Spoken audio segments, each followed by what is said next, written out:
19 ऊष्मीय प्रसार है, थर्मल एक्सपेंशन बोलते हैं इसको, ठीक है, ऊष्मीय प्रसार है, थर्मल एक्सपेंशन बोलते हैं इसको। कैलोरीमिति का सिद्धांत इसी में पढ़ना होता है, कैलोरीमिति, ऊष्मा पढ़ना है, क्या पढ़ना है, ऊष्मा, ठीक, जिसको हम कहते हैं हीट। इलेक्ट्रिसिटी भी पढ़ोगे, इलेक्ट्रिक भी, तो उसमें भी आपका ऊष्मा पढ़ा जाता है, मगर उसमें वैद्युत ऊष्मा कहा जाता है। और ये मैकेनिक्स से पढ़ रहे हैं, थर्मो आपका फिजिक्स है, तो इसमें ओनली वन ऊष्मा पढ़ेंगे। और ऊष्मा इंजन आपका मोटरसाइकिल हो गया, पंपिंग सेट हो गया, ट्रैक्टर हो गया, ये सारी चीज़ें जो डीजल या पेट्रोल से चलते हैं वो सब इंजन है, सब ऊष्मा पे ही आधारित होते हैं। इस ऊष्मा को ही एनर्जी में कन्वर्ट किया जाता है। जैसे आप केला खाते हो, चलो नमकीन खाते हो ना, बिस्किट खाते हो, उस पर देखिएगा पिछवा एक टेबल बनाया रहता है, उस पर लिखा रहता है एनर्जी इतना किलो कैलोरी। एनर्जी क्या है, ऊष्मा का ही यूनिट है, और ऊष्मा क्या है, ऊर्जा है।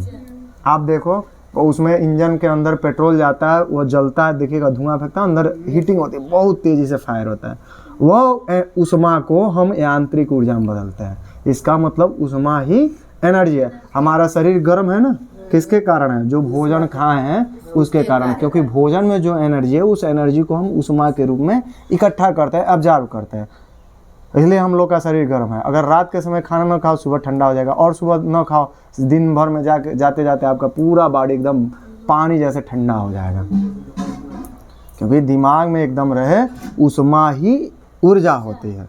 और हम लोग जो एनर्जी इकट्ठा करते हैं, या हम लोग के अंदर जो एनर्जी होती है वो भी ऊष्मा के रूप में ही होती है। इसलिए जितने भोजन खाएंगे सब पर किलो कैलोरी एनर्जी लिखा रहता है। आप मार्केट से लिखिए, पैकेट वाला डिब्बा बंद, या बादाम काजू कुछ भी लेके उस पर टेबल बनाया रहता है, इतना किलो कैलोरी एनर्जी। तो कैलोरी किसका यूनिट होता है, ऊष्मा का होता है। अभी इसकी हम डिफिनीशन नहीं बता रहे हैं, डिफिनीशन तो अब चालू करेंगे। दिमाग में रखिए, ऊष्मा जो होता है ऊर्जा का ही एक रूप होता है। एक लाइन तो ये जब फरी आ गया, ऊष्मा ऊर्जा का एक रूप होता है, ये समझ में, ऊष्मा ऊर्जा का एक रूप होता है, समझ में आया। मतलब दिमाग में एकदम बढ़ जाए कि ऊष्मा को ही ऊर्जा कहते हैं, मगर कब, जब दो वस्तुओं के बीच ताप का अंतर होगा, तब दो वस्तुओं के बीच ताप का अंतर होगा, तो कहते हैं ऊष्मा ऊर्जा का एक रूप होता है जिसका स्थानांतरण, दो या दो से अधिक आकांक्षी वस्तुओं अथवा किसी वस्तु, कोई क्या लेंगे हम, वस्तु, तथा बाहरी वातावरण को हम क्या कहते हैं, निकाय। एक वस्तु को हम कहते हैं निकाय, वस्तु को जगह पर लिखेंगे निकाय, तथा उसके परिवेश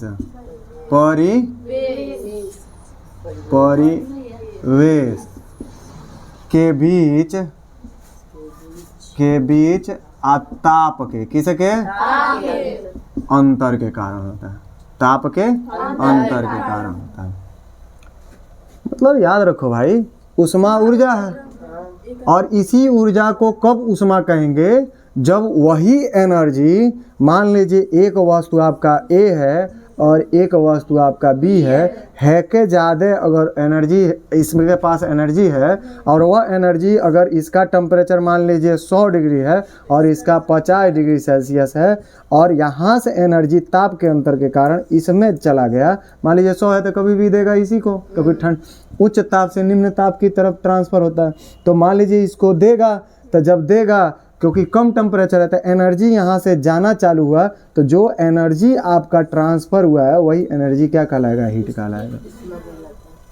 एनर्जी को हीट कहते हैं। तो आप परिभाषा आराम से पढ़ सकते हैं कि ऊष्मा ऊर्जा का एक रूप होता है जिसका स्थानांतरण दो या दो से अधिक वस्तु अथवा निकाय तथा परिवेश। अब देखो निकाय सिस्टम किसको कहते हैं, जैसे आप हैं, हम हैं, मोबाइल है, ये बोर्ड है, पूरी ये पृथ्वी एक सिस्टम है, पूरी ब्रह्मांड एक सिस्टम है, ठीक। अब यहाँ तक समझे, जैसे आप हैं, हम हैं, चाहे हम ही हैं, तो हम एक निकाय हो गए, सिस्टम हो गया। मोबाइल भी सिस्टम होता है, लैपटॉप व कंप्यूटर से सिस्टम बोला जाता है, वो भी एक सिस्टम है। मान लीजिए हम एक सिस्टम है, तो हमारे चारों तरफ कौन कौन वस्तु स्थित है, वही हमारा क्या कहलाता है, परिवेश कहलाता है। हमारे चारों तरफ जो स्थित वातावरण बन रहा है उसी को हम क्या कहते हैं, परिवेश कहते हैं, सराउंडिंग बोलते हैं, ठीक है, या इन्वायरमेंटल भी कह सकते हैं हम लोग। समझ रहे हैं ना, यहाँ से दिमाग में ये चीज़ें भर लीजिए। तो निकाय का मतलब हम हो गए, हमारे चारों तरफ का चीज़ें क्या होता है, परिवेश होता है। तो हमारे मान लीजिए टेम्परेचर कितना है, हमारे बाहर का टेम्परेचर मान लीजिए इस समय 10 है, तो हमारा शरीर का ताप कितना है, 37, हमारे से निकलना चालू होगा, निकलता जाएगा वातावरण, देखिएगा ठंडा हो जाएगा, हाथ हम पानी जी है जैसे पल्ला होता है, क्योंकि हमसे जाता है। चलो एक एग्जांपल बताते हैं, बोर्ड ठंडा है, हमारा शरीर गर्म है, और इस पर टच करिए, हमारे शरीर से ताप इसमें जाने लगे, तो देखिएगा हमें ठंडा लगेगा, कुछ समय बाद हीटिंग महसूस होगा, तो नॉर्मल हो जाए। कब तक, जब तक यहाँ से यहाँ टेम्परेचर, रजैया वजैया में घुसते हैं, गद्दा वद्दा में, ठंडिया में, तो जब रजाई गद्दे में जब हम लोग घुस जाते हैं, तो देखिएगा एकदम धीरे धीरे गर्म हो जाएगा। आप फिर निकल के जाओगे तो कोई उसमें आता है, कहता है खूब गर्म आया है रजाई, मगर अगर अचानक उसमें घुसते हो, अगर कोई नहीं है तो ठंडा लगेगा, मगर कुछ समय बाद इन्वायरमेंटल आप ही के शरीर का ताप लेकर फिर रिवर्स करेगा, तो आपको गर्म महसूस होता है।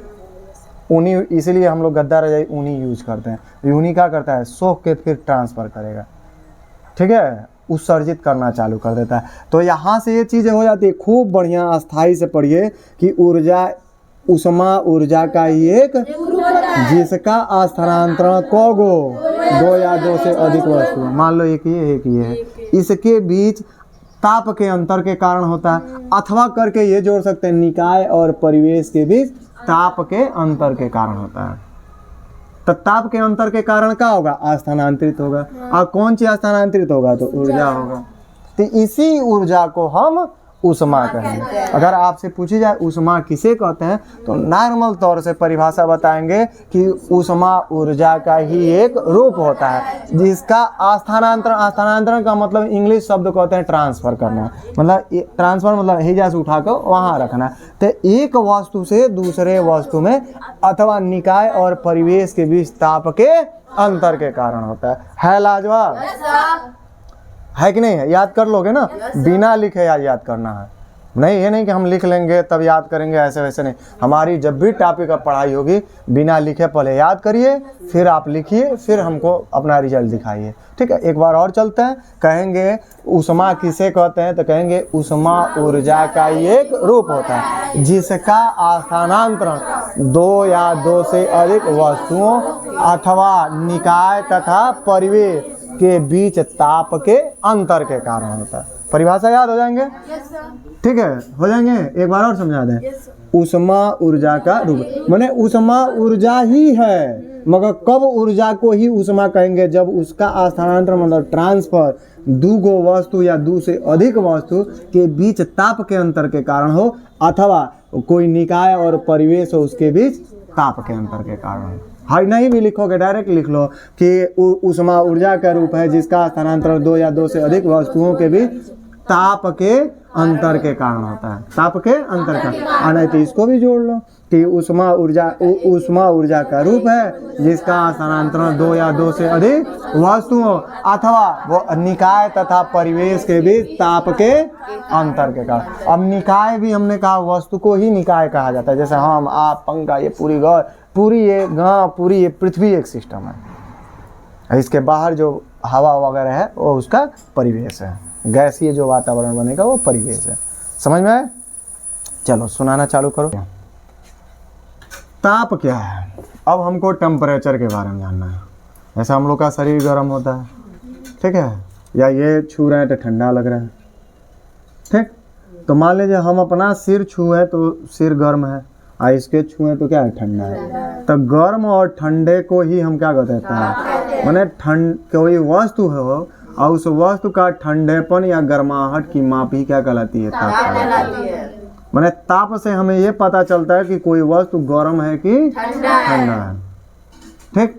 आना है तो इसी को थोड़ा सा घुमा के कहिए, ताप क्या है। तो ताप जो होता है, कोई भी वस्तु है उस वस्तु का एक क्या होता है, गुण होता है, प्रॉपर्टी को ही हम क्या कहते हैं, ताप कहते हैं। टेम्परेचर कब कहेंगे? कोई भी वस्तु लीजिए, उस वस्तु का एक ये भी प्रॉपर्टी होता है, जिस प्रॉपर्टी के कारण उस वस्तु के, मतलब कहते हैं ताप किसी वस्तु का एक प्रकार का गुण है, जिससे हमें यह पता चलता है कि वह वस्तु कोई दूसरे वस्तु के साथ तापीय साम्य में है कि नहीं है। अब तापीय साम्य क्या है उसको भी बताएंगे अभी, पहले इतना जानिए। मतलब मान के चलो कि कोई वस्तु है, उसका गुण को ही ताप कहते हैं। कब कहेंगे? जब कोई दूसरा वस्तु दें तो उस वस्तु के साथ वह तापीय साम्य में हो, अर्थात ताप से किसी वस्तु के ठंडेपन या गर्माहट की माप होती है। तो देखो क्या लिखेंगे, ताप किसी वस्तु का वह गुण होता है जिससे हमें यह पता चलता है, जिससे हमें क्या होता है, यह पता चलता है कि वस्तु जो है, दी गई वस्तु, माने वस्तु जो है कोई दूसरा दी गई कोई वस्तु हो तो उस वस्तु के साथ तापीय किस में, साम्य में, तापीय साम्य में है कि नहीं, या तापीय साम्य में है अथवा नहीं है, तापीय साम्य है अथवा नहीं है। समझ में आया? ठीक है, समझ में? अर्थात ताप जो होता है, ताप ठंडेपन, कौन चीज? ठंडेपन या गर्माहट की कौन चीज होता है, माप होता है। आपको पढ़ने की आवश्यकता ही नहीं है। देखो हम कैसे अभी तोड़ रहे हैं, कुछ भी नहीं है। टेम्परेचर किसको कहते हैं?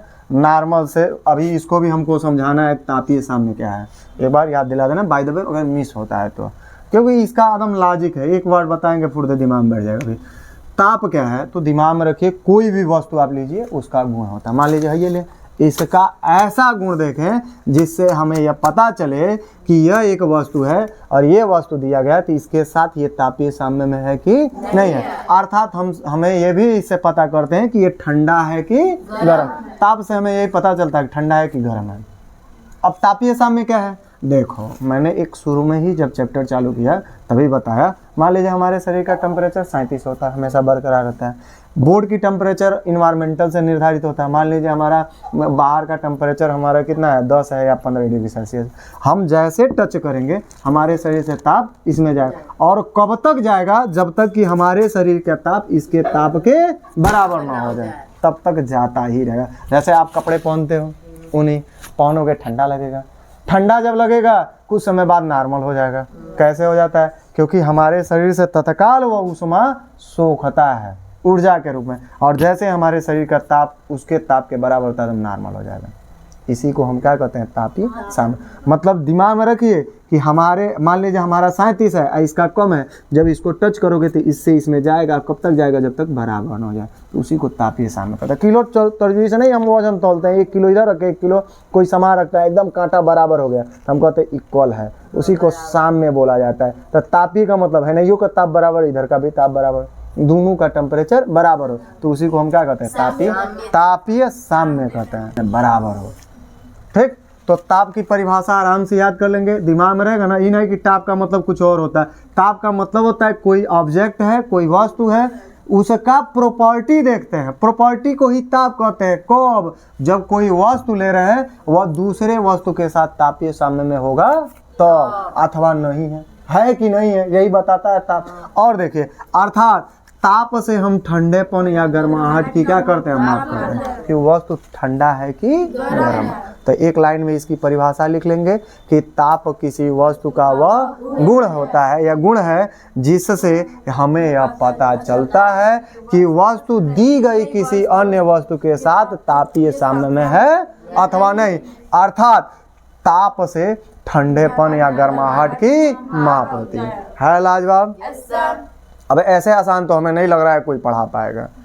लग रहा है छाती पीट पीट के, फिजिक्स वाले छाती पीट पीट के पढ़ाओ से, यूट्यूब भाई झूठाऊ के हल्ला करिए से, क्योंकि एक बार जो पब्लिसिटी हो गया ना उसको लोग जानते ही रहेंगे, उसमें कोई कमी नहीं है। ठीक है, इजी वे में समझो इसको, एकदम सरलता से समझो। एक फेमस हो जाते हैं लोग कि हाँ है जब बहुत बढ़िया मिला, मैं सरल को 2 डाल दिया तो वो अच्छा लगेगा, तो वही चीज़ होता है। देखो ताप क्या है?